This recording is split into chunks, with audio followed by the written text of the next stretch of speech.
මොකද එළවද? මෙතන ගන්න මේක හරි. තැනක.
Selagi nak turun ni ke, orang dia ni kerana doktor selagi ni. Apa dia kira nak pula mata lah ganti pagi. Tapi ni director ni kya? Apa editor? Bukan dia ni. Mata ni karena kalau editor ni ambil tu disturb dia. Apa official level ni kat itu ganti. Kalau berkenan kau mahu berkenan, අවශ්‍ය මොන හරි අවශ්‍ය නම් director මහත්තයව හම්බ වෙන්න පුළුවන් director office එකේ.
උදව්වක් කරන්නනේ ඕනේ ලෙඩා බලන්න. ඔව් මට ලෙඩා බලන්න හරි. ලෙඩා හොඳ කරගන්න උදව් කරන්න.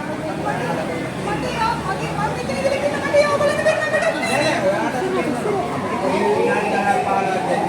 ඒවා දැන්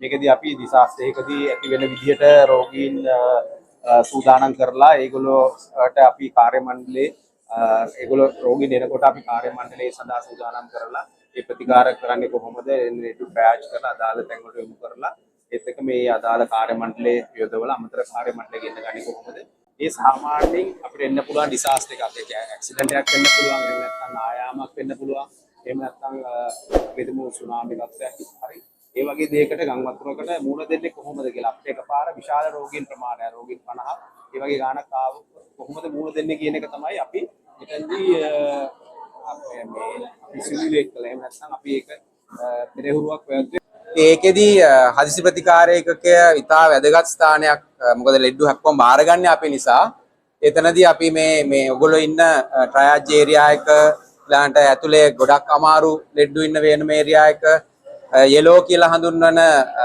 තරමක් අසාධ්‍ය රෝගීන් ඉන්න අංශ තුනම අපි හදිසි ප්‍රතිකාර ඒකකයේ විදියට පාලනය කරා ඇවිදගෙන යන්න පුළුවන්. තරම් අමාරු නැති රෝගීන් අපි ETC කියන උඩ ස්ථානයට ඇව්වා. එහෙම තමයි අපි මේ පැයකමාරක් ඇතුළත රෝගීන් 62ක් මේ පැයකමාර ඇතුළත රෝගීන් 62ක් අපි කළමනාකරණය කරගත්තා මෙතන. ඉතින් මේක හරි අමාරු වැඩක්. සුනාමියක් එනවා වගේ තමයි මේක. මේ සුනාමියට අපි කොහොමද මුහුණ දෙන්නේ කියන දා අපි ප්‍රගුණ කරේ. ඉතාමත්ම අසාධ්‍ය රෝගීන් 11 දෙනෙක් මේ පැයකමාරට අපි කළමනාකරණය කළා තිනවා.